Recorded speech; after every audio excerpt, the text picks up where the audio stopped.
So welcome back to week 3, part 3 of our Parenting Today lecture series. Going to begin this discussion with the cost of assisted reproductive technology, which is very expensive. So the costs range from approximately $300 an attempt, and that's from that intrauterine insemination to anywhere from $6,000 to $12,000 an attempt. The success rates are anywhere from 10 to 28%, and 3% of children that are born as a result of the assisted reproductive technology are born with a birth defect. So it carries some pretty significant risks along with it. Another thing that we don't really consider in terms of costs when it comes to assisted reproductive technology that's a really important consideration is that, let's say you have a family that is really committed to having a child and that wants to pursue assisted reproductive technology, but then we know that success rates are only, nationwide anywhere from 10 to 28%. So we want to encourage parents not to utilize all of their funds toward the assisted reproductive technology if they're really, want to be parents and maybe want to consider adoption. Because unfortunately, I've worked with many parents over the years that have virtually depleted their funds using this assistive reproductive technology, and have very small amount of money, left to pursue adoption, which can be costly. And so it's something that really warrants consideration here. Also, we want to think about assistive reproductive technology. Just looking at it strictly from an insurance standpoint, it is not something that's covered by every plan. So unfortunately, it's something that is just completely out of reach and inaccessible for many people. So it's really something that we want to consider when we talk about assistive reproductive technology. And so parents of a non-traditional conception overall, when we look at the research, mother tends to be very warm, sensitive, and responsive, oftentimes more than many natural mothers, just because they've put so much time, attention, energy, and money into becoming parents.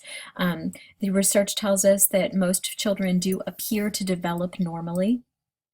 There's a real ethical issue here when we talk about assisted reproductive technology, especially in terms of designer babies. So should we really determine whether an embryo is supported to term depending on the presence of genetic abnormalities or undesirable characteristics?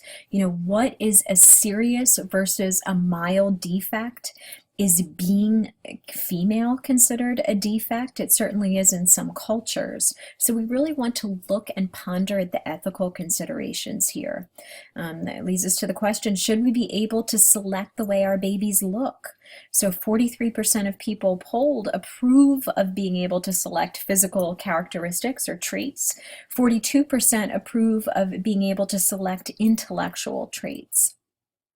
So pre-implantation genetic diagnoses is another important topic that warrants exploration here. So we examine one cell in an 8-cell embryo for genetic disease. So this allows parents the choice to implant only healthy embryos.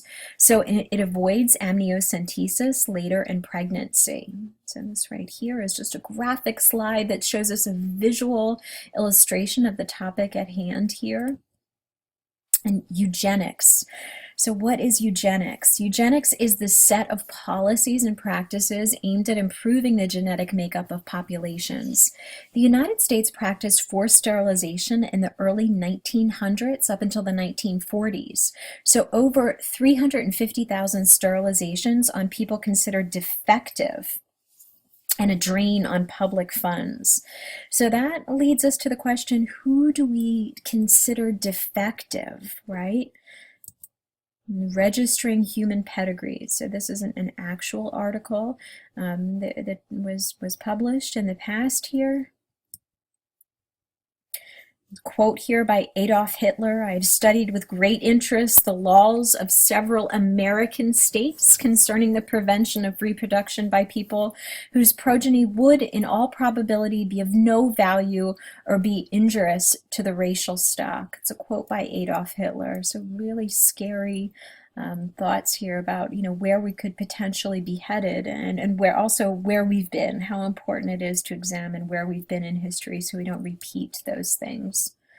Another ethical issue that comes up when we talk about assistive reproductive technology is how old is too old. So this right here is Rajo Devi Lohan, and she was the world's oldest first-time mother, became a mother for the first time at age 70 in the year 2008 through in vitro fertilization with a donated egg. And the question that we answer, is this too old? There's also been abuses with donor sperm. So this right here is a picture of Dr. Cecil Jacobson. He was an infertility doctor in Northern Virginia, and he used his own sperm in assistive reproductive technology procedures without telling mothers. So obviously, violation of consent here. So he may have fathered up to 75 children, and he was sentenced to 5 years in jail in 1992 for these offenses. So another ethical question that assistive reproductive technology asks us to answer, is having children a right? So should assistive reproductive technology be available to everyone? Should anyone be excluded? Should assistive reproductive technology be paid for by insurance companies? Should it be paid for by federal governments, for Medicaid recipients? What do you guys think here? Lots of questions. We're going to shift our focus on our dialogue, or conversation here rather, to the birth process. So we talk about birth in the United States. The normal gestation or period of pregnancy is anywhere from 38 to 42 weeks in utero. In the year 2006, 4.27 million live births took place. I actually had a child myself. My daughter is 10 years old this year, so I actually had a baby myself in the year 2006, contributed to this statistic here. So the average baby size is 7.3 pounds and 20 inches long. In terms of prenatal care, 84% of American women get prenatal care in their first trimester, 12.5% in the second trimester, and 3.6% in the third trimester, or not at all. And African American women get 2 times are less likely to get prenatal care than white women. So why is this? We want to be looking at that. How does racism, how does healthcare disparity play into this, and what kinds of things can we do to help with that? Help assist women of all races, all ethnicities have access to prenatal care. We talk about abnormal births. Miscarriages account for up to half of all pregnancies. Up to half of all pregnancies end in miscarriage in the United States. Stillbirths comprise about 1% of all births in the United States, and multiple births comprise about 3.4% of all births in the United States. And this is primarily due to the increased use of infertility treatments that we were just talking about earlier. We also know that multiple births are 6 times more likely to be premature. So premature births in the United States, we want to start off with that definition of premature birth, which is less than 37 weeks gestation. In the year 2014, 10% of all births in the United States were premature births. So risk factors for premature birth include adolescent mothers, smoking, having a previous mature birth, multiples, so being a twin or a triplet, quadruplet, etc. A maternal medical condition is also a huge risk factor for premature birth, as well as high stress level. So low birth weight is something that is associated with premature birth. Low birth weight is defined as less than 5.5 pounds, and that comprises 8.2% of United States births. That's 14% of African American births and 6.9% of non-Hispanic white births. Very low birth weight babies are less than 0.33 pounds, and that is 1.1% of all US births. So the societal cost of premature and low birth weight babies is $26 billion per year. So very expensive, catastrophic medical costs here. Infant mortality is also something really important to explore here in our Parenting Today course. Infant mortality, the definition of it involves death before a child's first birthday. And in the year 1900, 100 out of every 1,000 children born did not make it till their first birthday. In the year 1940, 47 out of every 1,000 children born did not make it until their first birthday. And in the year 2010, 6 out of every 100 children born died before their first birthday. So we currently have the lowest infant mortality rate in the United States on record, so we're definitely making some progress here.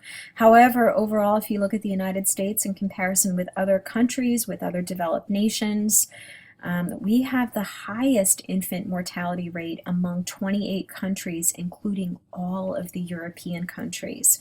So there's obviously, lots of things that we could be doing better here. So this right here is a graphic representation of infant mortality rate, different countries around the world, so a real graphic depiction that shows here, how our infant mortality rate is higher compared to other European countries. We talk about infant mortality. There are various factors that contribute to infant mortality, poverty being one of the most primary and important ones, lack of education, lack of prenatal care, lack of health insurance, poor health of the mother, poor lifestyle choices contribute greatly to infant mortality. Racial differences are also something that we really need to explore and consider here. The infant mortality rate for non-Hispanic whites is 5.7 out of every 1,000 births. For Hispanics, it's 5.8 out of every 1,000 births.